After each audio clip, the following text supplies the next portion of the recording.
C'est évidemment un immense honneur que de défendre la société africaine. C'est un immense honneur de défendre des millions de femmes et d'hommes d'honneur qui ont été, tous ces derniers jours, magnifiquement incarnés et qui sont venus dire enfin que le monde, depuis qu'il existe, s'est toujours organisé pour que la partie du monde qui souffre et qui subit se taise et reste silencieuse. Et pour que le continent africain reste silencieux dans sa souffrance, il faut évidemment des gardes-chiourmes. Il faut des gardiens de camp parfois. Des gardes-chiourmes, c'est-à-dire l'Empire américain et ses infidèles, ses sous-traitants européens et ailleurs. Il faut des docteurs Diafoirius, des docteurs Folamour, qui prescrivent des ordonnances qu'évidemment les Africains ne savent jamais lire et ne respectent jamais.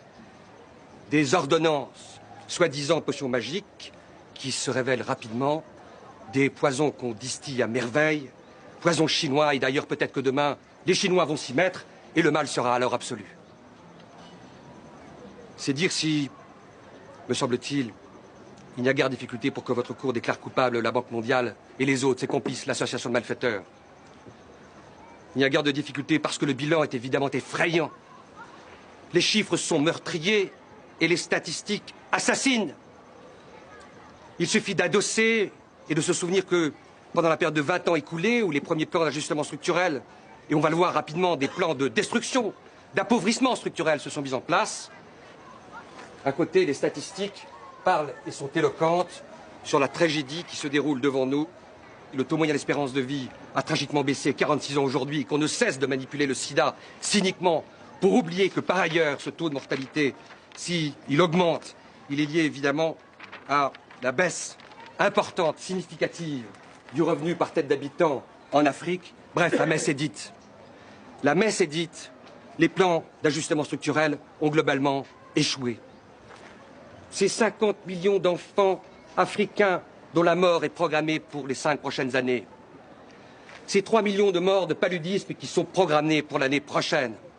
Et on va dire, face à ces chiffres meurtriers, que la Banque mondiale et les autres ont sans doute triomphé.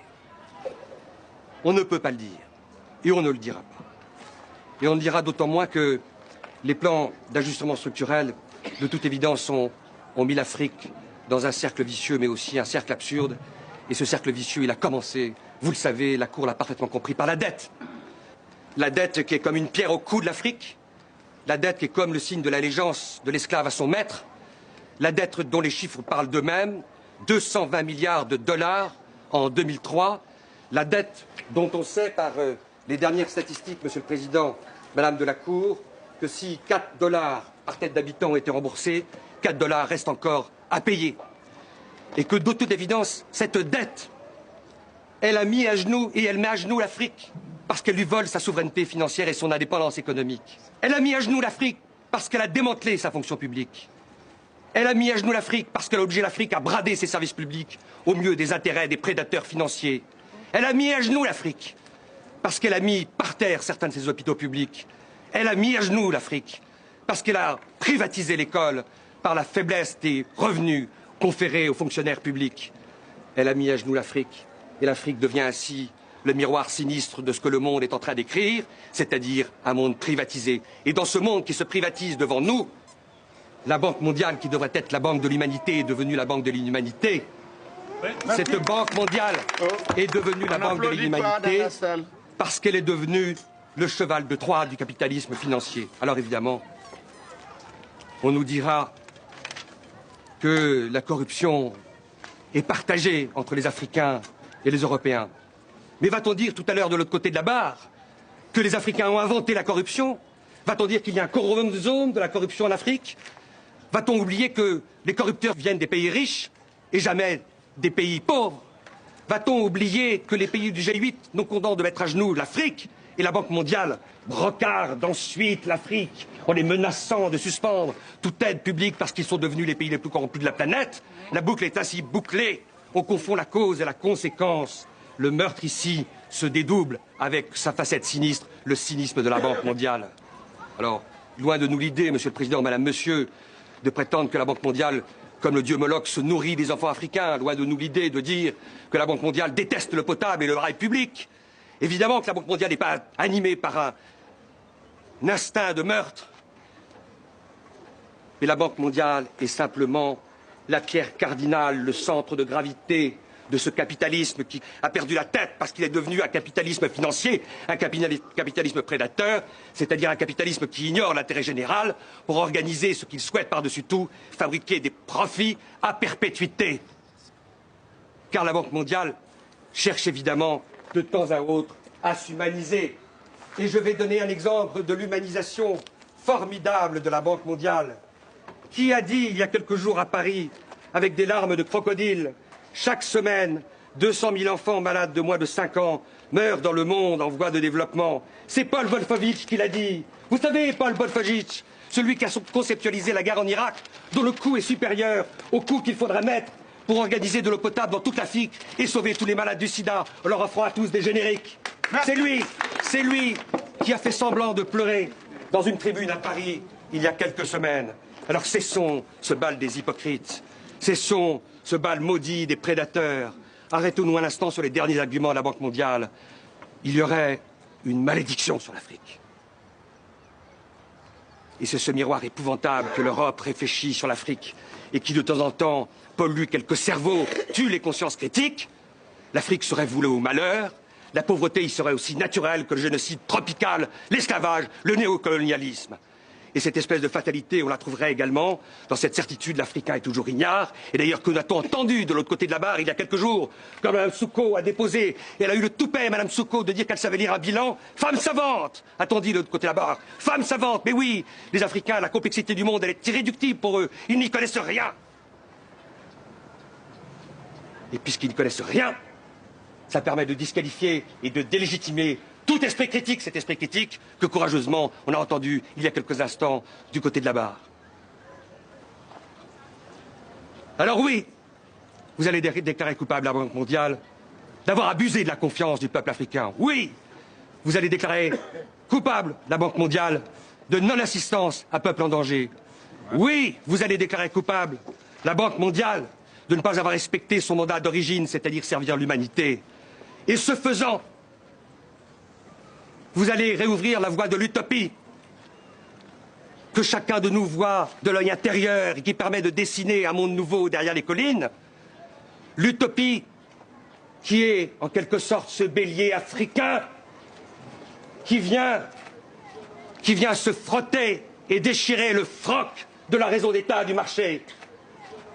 L'utopie demain pour éviter ce qui se prépare dans les banlieues d'Accra, d'Abidjan et du Caire, c'est-à-dire que des gamins ivres de pauvreté et de souffrance, ce demain se transforment en boules de feu.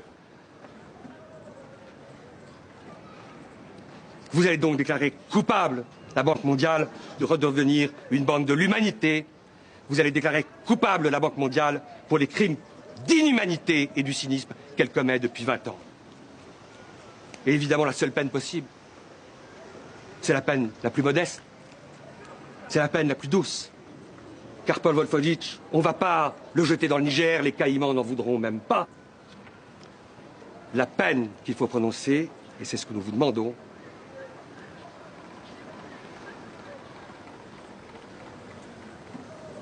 c'est des travaux d'intérêt général pour l'humanité à perpétuité.